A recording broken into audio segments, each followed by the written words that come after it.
right, welcome back to the morning show right here on the Rise News channel. It's now time for our dependable Rotus today to give us Africa Business Update. Over to you, Rotus. Good morning. Good morning, Rufai. Good morning, Tundu. Good morning, Doctor.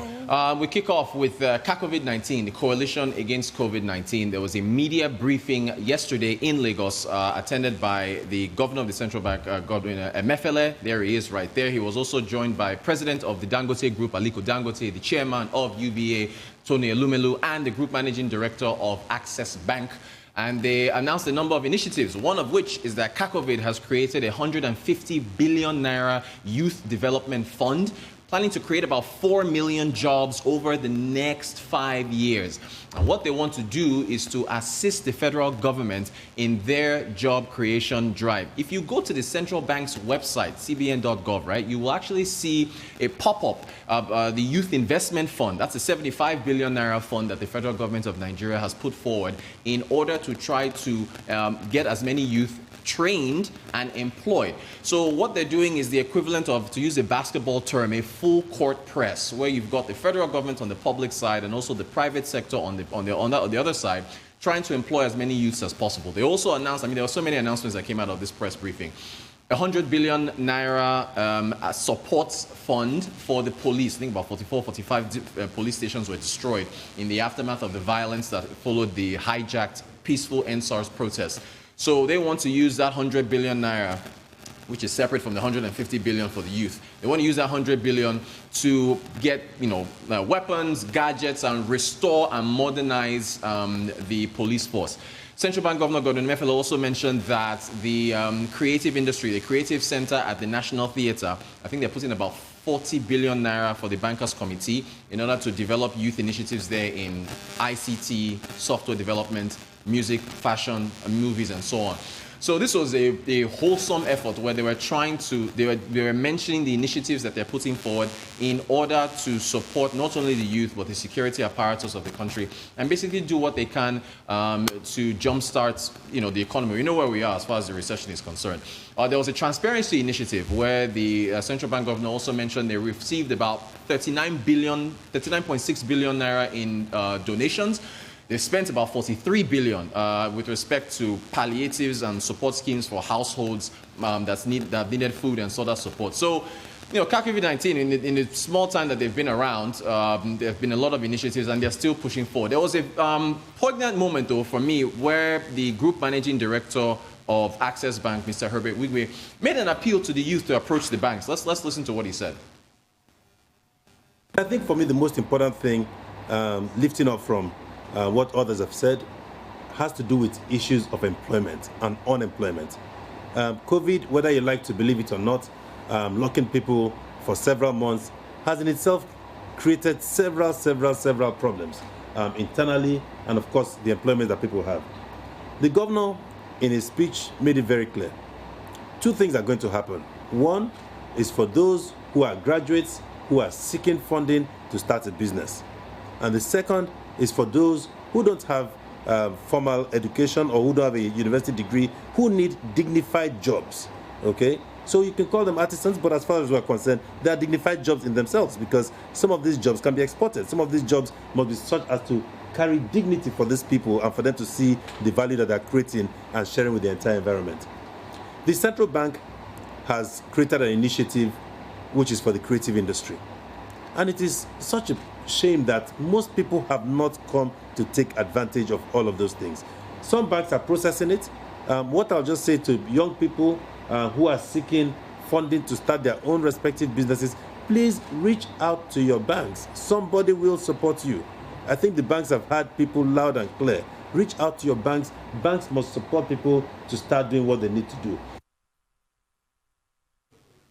All right, so again, that was the Group Managing Director of Access Bank, Herbert Wigwe, urging the youth to approach banks in order to get their assistance that they need to jumpstart these different multifaceted programs that the federal government, or rather, pointedly, the COVID-19 coalition against COVID-19 have put together, which again, private sector initiative. Very quickly, we move to the land borders. Zainab Ahmed, Minister of Finance, was in a media briefing where she said that the land borders will be opened soon. Again, there was no timeline that was given with respect to when these land borders would be opened. And if you remember, back in, I think it was late August, Vice President Osibanjo had a sit-down chat with the Africa Report, and we talked about some of the things he said, where he talked about the Nigerian economy bouncing back post-pandemic recovery plan. And he talked with the editors there, I think it was Patrick Smith, who's the editor-in-chief. And he was asked, because he got about 150, 200 questions that day, and he was asked when the land borders would be open. And he also said that the land borders will be open again, quote-unquote, soon. So, you know, there's been a lot of talk with respect to the federal government not moving fast enough to reopen these borders, because, again, these borders were closed back in August of 2019. And so, you know, since that time, you've seen inflation galloping upwards to where it's at 14.23% now, food inflation over 17%. So the faster the federal government, you know, moves to reopening those borders, the better. That's our update. Well, quickly, on the reopening of the borders, you know that this has been a very touchy point in terms of our relationship with Ghana and the issues we've been having with the Republic of Ghana with regard to trade. Now, last year, in the UK, the president of Ghana met with our president, and the initial plan was to reopen those borders by January. But that did not happen, and it continued to feature prominently in the relationship, the trade relations between Nigeria and Ghana and some of the other West African states. I mean, there are many Nigerians, including NASIMA and the Lagos State Chamber of Commerce and Industry, who believe also that you cannot close the border indefinitely. So it's been a question of when. But I hope when eventually a decision is taken to reopen the borders, the authorities, the relevant authorities and agencies will be honest enough to give us a report of how the closure of the border has helped local production of, say, rice, for example, in Nigeria, how it has prevented the smuggling of commodities from Nigeria at a cheaper rate to the neighboring countries. Without a proper account, then of course, you know, that will not be fair to Nigerians who have also in a way suffered. And I hope that there will also be a proper audit of how the relevant agencies, customs, immigration, how they have also in the process abused that process. Because although we closed the border was not really closed in real terms, either on the southern flank towards the Republic of Benin, or in the north, towards Niger and Chad. Now, the second issue which you raised about CACOVID. Yes, CACOVID, they've been doing a great job, and I think that they deserve a lot of commendation. We've always talked about the importance of the private sector, and in the face of COVID-19, that coalition led by Alhaji Aliko Dangote, Tony Elumelu, Herbert Wigwe, and others, they've done a great job of showing the spirit of responsibility, corporate social responsibility, either in terms of providing palliatives or food, and now they want to help rebuild police stations across the country. They also want to help with employment. But as robust, as meaningful as the effort of CACOVID is, that does not mean an abdication should not translate into an abdication of responsibility on the part of government. Government talked about 1,000 jobs in 774 local governments. We will need a status report on that because there was initial politicization. What have they been able to achieve? What have they done? Now, the CBN is also providing leadership. But, you know, I'm always very critical of the CBN and Godwin Emefiele over distributing himself. We don't want the CBN to also start building police stations. Right. We don't want the CBN to also be the one looking for jobs for carpenters and bricklayers. There are more important issues that the CBN needs to focus on, and it must not lose focus, because we have issues with forex. We have issues with the backlog of forex supply and the implications for the monetary situation in the country and the value of the naira. I would like to see the CBN governor focusing more on that, even when he provides some kind of managerial support for CACOVID. CACOVID should set up his own structure. They say they have it in place. That structure should drive the process, not the CBN governor, right, because there are more important assignments for him rather than all this involvement in small things that are not his primary responsibility. Right. Thank you so much, Rotus, for this. Really appreciate you. Move on to Michael Wilson in London. Michael, pleasure to have you. Good morning. Details of Asian markets really. Good morning. It's all about the holiday in the United States, basically, and Asian markets seem to be taking their cues from that, actually. Overnight, Wall Street's finished pretty mixed, actually. NASDAQ climbing, actually. All three US index futures have risen in Asia. That appears to be helping the Nikkei as well. And elsewhere, there is a bit circumspect. Mainland China's Shanghai Composite, CSI 300, both fallen about 0.5%. And in Australia, all the industries there is about 1/3% lower. So therefore, the US stock market will be closed today because of Thanksgiving. And yesterday, really, there was a sense that some dealers were winding down for the week, even though the New York Stock Exchange will be open for limited trading tomorrow, Friday. But there'll be a lot of low volatility. I think most people are going to take a very long holiday. However, there was quite a big, what the economists call a data dump yesterday as far as the United States were concerned. Jobless claims rose again. Personal spending down by about 0.75%. That's to do with the government support programs tailing off.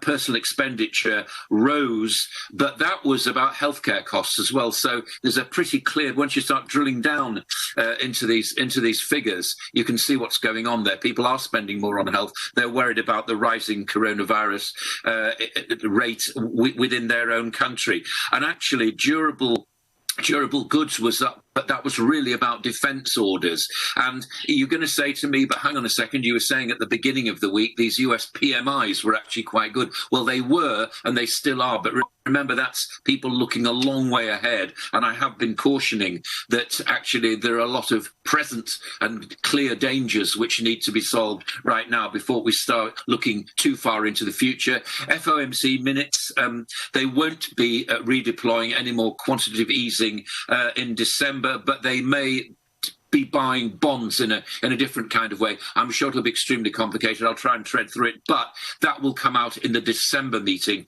which will actually be taking a much sort of better view of where we are right now, rather than being in the middle of things. It'd be good to take a rear view mirror look, I think, at how the economy in the United States particularly is going. Here, economic emergency. The finance minister, Rishi Sunak, didn't pull back at all, and why should he? The economic emergency has only just begun as far as COVID-19. Biggest economic decline in the UK in 300 years. UK economy will shrink by over 11% by the end of the year, won't return to pre-crisis size, according to the finance minister, the chancellor, Rishi Sunak, in 2022.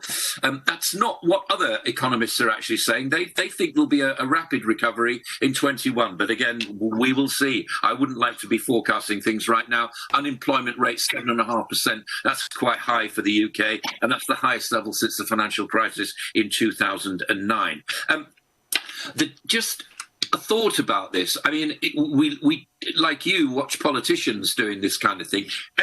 Somebody said to me yesterday, and I think this is quite a good observation, that none of these politicians that we have now, I don't know about yours, that we have now, actually were voted in to deal with this. They were doing something else. They were voted in to get Brexit done and all the rest of it, which still continues to part of a debate. They were not, and probably are not equipped to deal with a crisis like this. That's number one. Secondly, it'll be our great-grandchildren who will be paying for this. There will be a reckoning, but it'll be spread out, because that's how government debt works. It'll be spread out over many years. So it'll be future generations that will be paying for this, not necessarily us. I don't envy them that task, I have to say. Oil price up. Main driver was surprise fall in official US crude inventories. They fell by 750,000 barrels, with Cushing crude stocks falling by a massive 1.75 million barrels. During the week, I know that we had these crude inventories on Tuesday, but nobody reacted to those simply because it wasn't actually fitting their narrative. Now it did. The oil price has gone up. Gold. Oh, poor old gold, eh? Not really doing a great deal, scraping a $3 uplift yesterday to I'd make it about $1,800 a barrel, but it's testing a lower limit. This is a technical thing rather than the reality of anything. So it's expected that if it breaks through that level, then gold will go down further. That doesn't say, of course, that other precious metals are not enjoying a bit of a resurgence because of global optimism we were talking about yesterday, in particular copper. So off you go then. Enjoy your Black Friday shopping for things you don't actually need online. Okay, great. Thank you so much for that, Michael. I just want to ask, how do you balance in peacetime a budget deficit of about 19%? That's sort of like a wartime stuff. How do you do that? Well, you do it because the public debt defies any. You know about Charles Dickens, don't you? You know our famous writer Charles Dickens, right?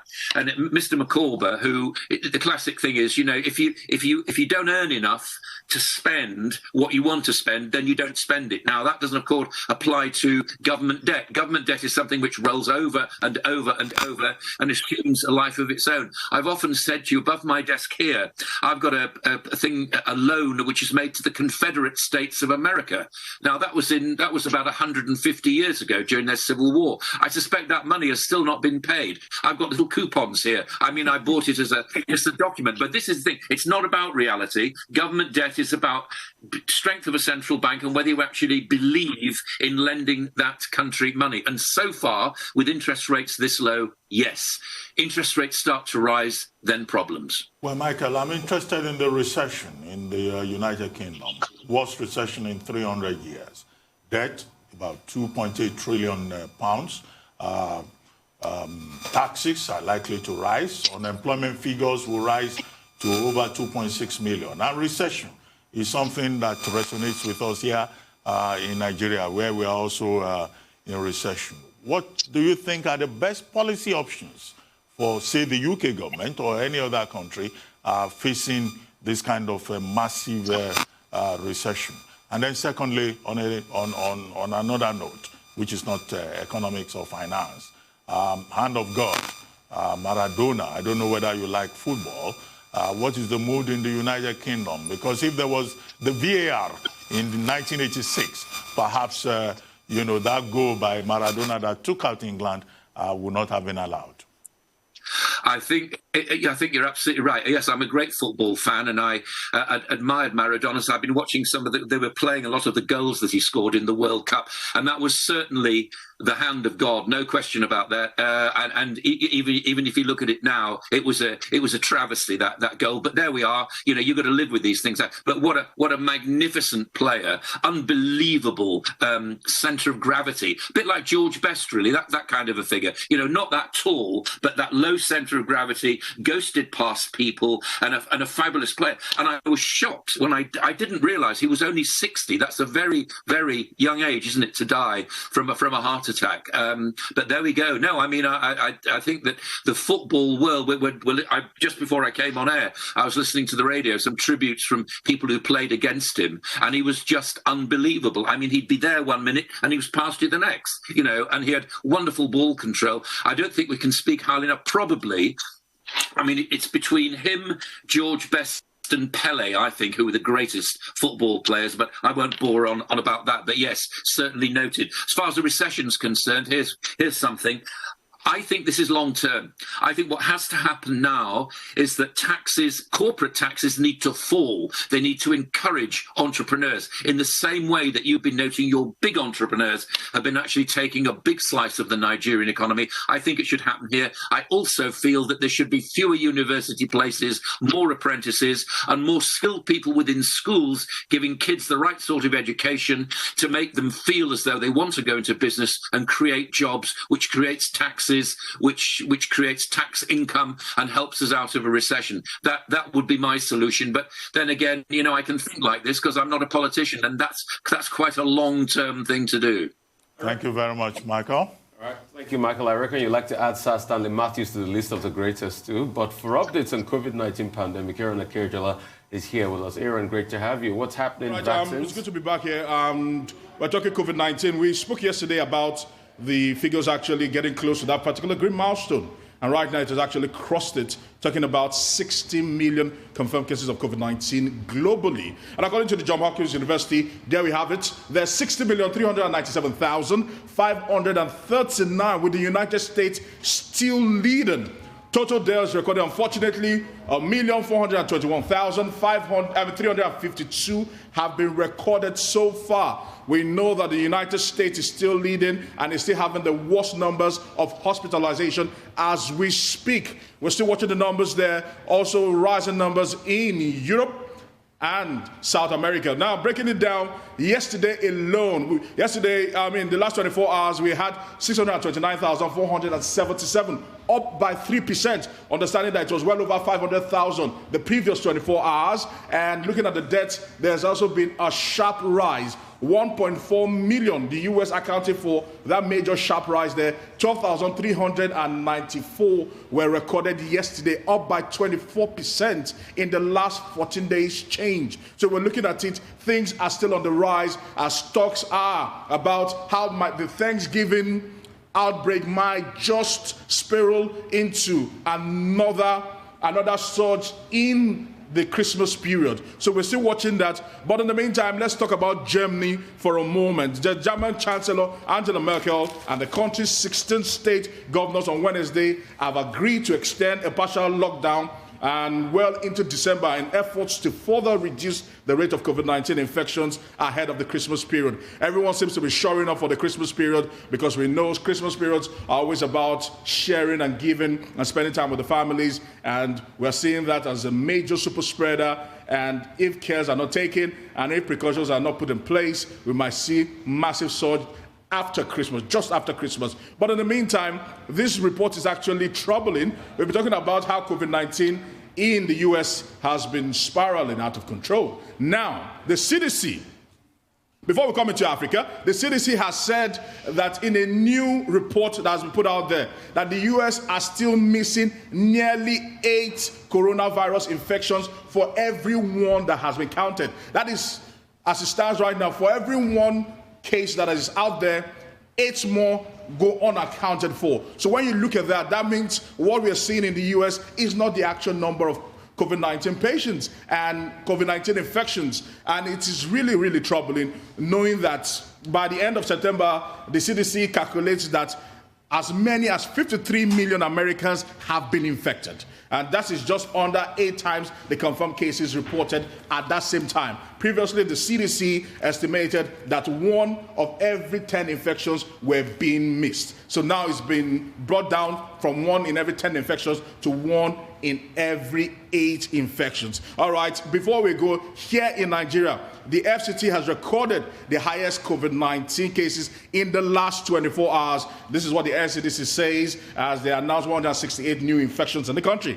The data obtained from the NCDC shows that within the last 24 hours, the FCT reported 61 new cases, while 50 was in Lagos, Kaduna had 27, Oyo 12, River State reported 6, Katsina 5, Ogun 3, Kwara 2, and Kano State 1. And at the moment, the NCDC are saying that they've conducted 749,136 tests since the first confirmed case of COVID-19 was announced in the country. Well, thank you, Aaron. It does make perfect sense that the numbers are being underreported in America, as is elsewhere. A lot of people have COVID symptoms, manage their COVID symptoms, and never escalate their problem. They never need to. Those are the lucky ones that don't need to be hospitalized or any of that. I thought we were going to talk about the side effects for COVID-19 vaccines, or did you skip that for my sake? Because I didn't get that. I was very nervous. I thought we were going to talk about the side effects or potential side effects for COVID-19 vaccines, my favorite topic, because I'm actually very nervous about that part of the whole thing. All right, we've seen most of these. We know that we've spoken about the 3 major vaccines in the vaccine race.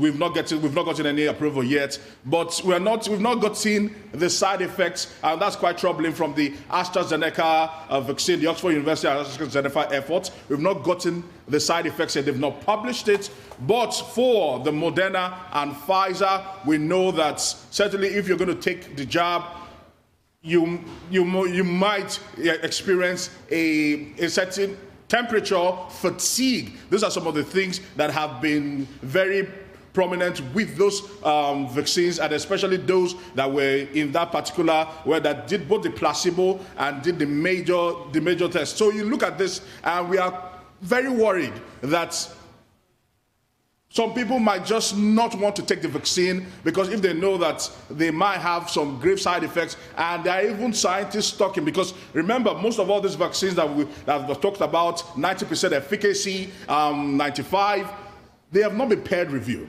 So the side effects might even be more than what it is right now. Aaron, very quickly, one report indicates that hospitals and medical centers across the world are already preparing, putting the relevant protocols in place for them to be able to administer these vaccines when they are eventually available and when they get to their own part of the country. In Nigeria here, are we putting any protocol in place? Is anybody providing any information, any training, any kind of sensitization for our medical personnel and the auxiliary staff in terms of how, in the event of a vaccine being available, how the doses can be administered? I doubt if that is the case. The Nigerian government, I also think, boasting about having conducted over 700,000 tests as a proportion of our population of over 200 million. That would be a way of advertising that we are not doing enough. True. Okay, so there are many challenges that we still need to face, because I'm really concerned about the fact that if you go around Nigeria, the number of wedding invitations, Owambe parties, come and help me wash my new car, invitations that are all over the place now. It's like people have just given up, Nigerians have moved on, and it's very scary. In case we just wake up just one morning and something happens and the numbers shoot through the roof.